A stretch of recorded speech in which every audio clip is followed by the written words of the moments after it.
sama kita di channel Boneng dan Jamila. Gue Boneng, Gue Jamila. dan gue Mei. Jadi hari ini kita mau bahas tentang Cerita horor pramugari. Oke guys, jadi di sini gue mau cerita tentang salah satu pramugari yang nyeritain tentang pengalaman temennya. Nah, jadi pengalaman temennya ini cukup unik. Jadi dia punya pengalaman yang sedikit menyeramkan dan horor. Nah, kita sebut aja temennya namanya si Leni. Nah, Leni ini dia itu salah satu pramugari keturunan asli dari Jawa. Nah, temennya ini ngedeskripsiin sosoknya si Leni ini, dia itu periang dan ramah. Dia juga punya satu teman, kita sebut aja temennya Leni ini tuh si Desi. Dia sama Desi itu satu asrama, cuma beda gedung aja. Nah, suatu hari nih si Leni sama si Desi itu lagi day off buat terbang. Jadi si Desi memutuskan untuk main ke unitnya si Leni. Sampai di sana kita masak, makan bareng dan bergosip kayak biasanya. Gak kerasa hari sudah malam. Gue mau pamit pulang tapi Leni bilang udah nginep sini aja. Toh besok juga kita masih libur, kata Desi. Desi mengiyakan untuk menginap di unit Leni. Desi mengaku bahwa ia tidur sangat pulas pada malam itu. Dan pada tengah malam ia terbangun ingin ke toilet. Pas gue bangun, gue lihat si Leni lagi tidur sambil pakai handset. Tapi mulutnya kayak orang bergumam, kayak orang lagi ngigo gitu. Tapi ngigonya itu ada iramanya, ungkap Desi. Pas Desi balik dari toilet, ia penasaran apa sih yang lagi didengar sama Leni. Ia mengintip melalui HP-nya. Ternyata Leni sedang mendengarkan tembang Jawa. Desi tahu lagu itu karena Leni sempat menyalakan saat mereka lagi memasak. Tapi Desi nggak ambil pusing, jadi dia langsung melanjutkan tidurnya. Dan pagi harinya si Desi ini memutuskan untuk kembali ke unitnya karena melihat si Leni ini belum bangun tidur. Jadi dia memutuskan untuk kembali ke unitnya tanpa membangunkan si Leni, dan dia akan mengabarkan lewat WA saja.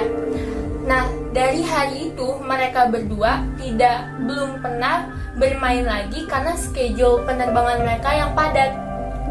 Sampai suatu hari mereka berdua mendapatkan hari libur dan si Desi ini menginap di tempatnya si Leni lagi. Si Leni bilang besok pagi ada jadwal terbang pick up jam 6 pagi. Pas dia bangun dan siap-siap jam 4 pagi, gue ikut kebangun karena alarm si Leni bunyi. Gue tidur lagi, tapi gue kebangun dan gue dengar suara Leni sedang menyanyikan lagu tembang Jawa. Pas gue lihat, dia ada di depan TV dengan peralatan makeup di depannya, masih menyanyikan lagu yang sama yaitu tembang Jawa. Dengan mata merem sambil memegang sisir kayu yang pernah gue lihat tempo hari yang lalu. Seketika gue merinding, kata Desi. Leni kemudian masuk ke ruang ganti untuk mengganti seragam pramugarinya. Selepas dari ruang ganti, Leni kaget ketika melihat si Desi sudah bangun. Setelah itu Desi mengantar si Leni ke depan asrama. Sebulan setelah kejadian itu, Desi dan Leni mendapat jadwal terbang yang bersamaan, yang mana ia mendapat satu asrama dan satu kamar tidur yang sama.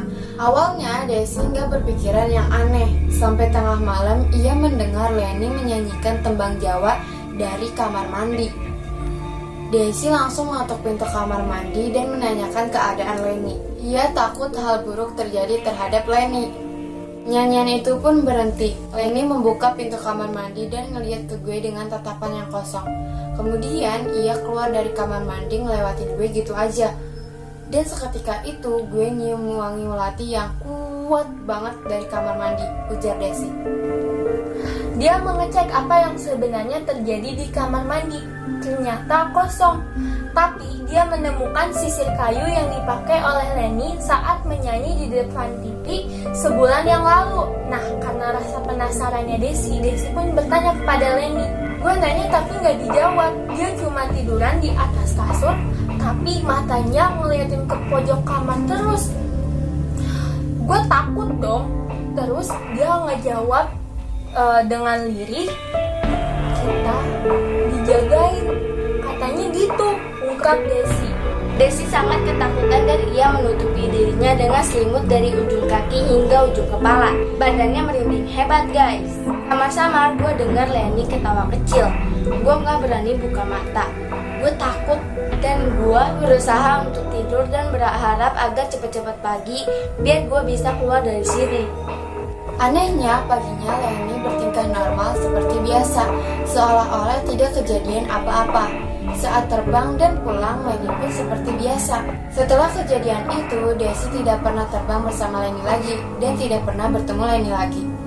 Oke guys, segitu aja video dari kita. Jangan lupa untuk di like, subscribe, Komen sebanyak-banyaknya.